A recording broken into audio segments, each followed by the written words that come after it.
কোলাখামে যাওয়ার পথে একটা খুব সুন্দর জায়গা পড়ে, জায়গাটার নাম চেল। একটা ওপরে ছিল একটা মন্দির, যেটা আমার ঢোকা হয়নি সেই মন্দিরে। আর একটু নিচে গিয়ে দেখলাম এখানে একটা ন্যাচারাল রিভার ক্যাম্প বলে লেখা আছে।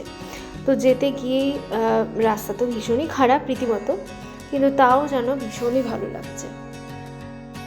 তো কিছু পাথরে পা দিতে দিতে এগিয়ে যখন গেলাম তখন দেখলাম সেতুটার ওপর বেশ ভিড়। তো কিছুক্ষণ দাঁড়াতেই ফাঁকা হয়ে গেল, তারপর ছবি ভিডিও তো নেওয়াই হলো। এখানে এত বেশি সাউন্ড হচ্ছিল জলের, তোমরা নিজেরাও হয়তো শুনতে পাচ্ছ। ঘোরার সাথে সাথে তো পেট পুজো করতেই হবে, তাই মোমো আর চিকেন চাউমিন নিয়েছিলাম। আমরা যত জায়গায় মোমো খেয়েছিলাম সব থেকে ভালো ছিল এই মোমোটা এখানে, কিন্তু চাটনি গোটা জায়গা জুড়ে কোথাও ভালো ছিল না। যাই হোক, কোলাখামের পথে যাওয়ার সময় যখন আমরা পাইন ফরেস্টের মধ্যে দিয়ে যাচ্ছিলাম তখন এটা বুঝলাম যে রাস্তাগুলো কিন্তু পুরোপুরি অফবিট এরিয়া।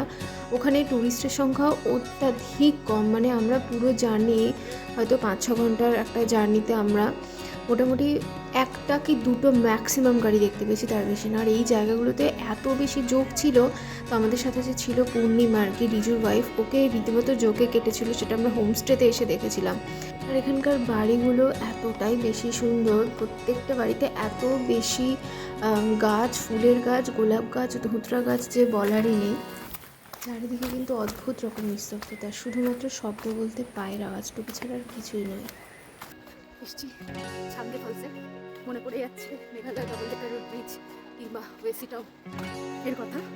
যাই হোক, ওপর থেকে কিন্তু শব্দ শুনতে পাচ্ছি নিচে ওয়াটারফলসে।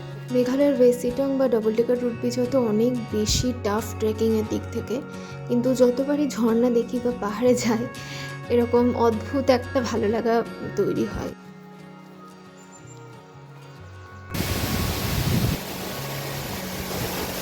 ফাইনালি আমরা ওয়াটারফলসটা দেখলাম, আর এটা কোথাও গিয়ে যেন আরও নিচে মিলিয়ে যাচ্ছে। এটা দেখার আমাদের সেদিনকে কথায় ছিলই না।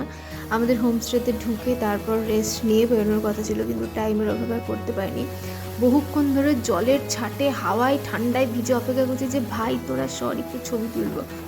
তো খুব ভালো করে মজা করে তো নিচে নেমেছিলাম, এবার তো ওঠার পালা। উঠতে গিয়ে তো পুরো অবস্থা টোটালি খারাপ, সন্দীপ একটু ফাঁট ছিল। যাকে তো দেখা হচ্ছে নেক্সট ভিডিওতে। আর কেমন লাগলো সেগুলো অবশ্যই তোমরা কমেন্টে জানিও। আর লাইক শেয়ারের কথা আলাদা করে কি বলবো, সেটা তো অবশ্যই করতে হবে। আর চ্যানেলটা কিন্তু অবশ্যই সাবস্ক্রাইব করো। আজকের মতন চলো, এখানেই দেখা হচ্ছে, টাটা।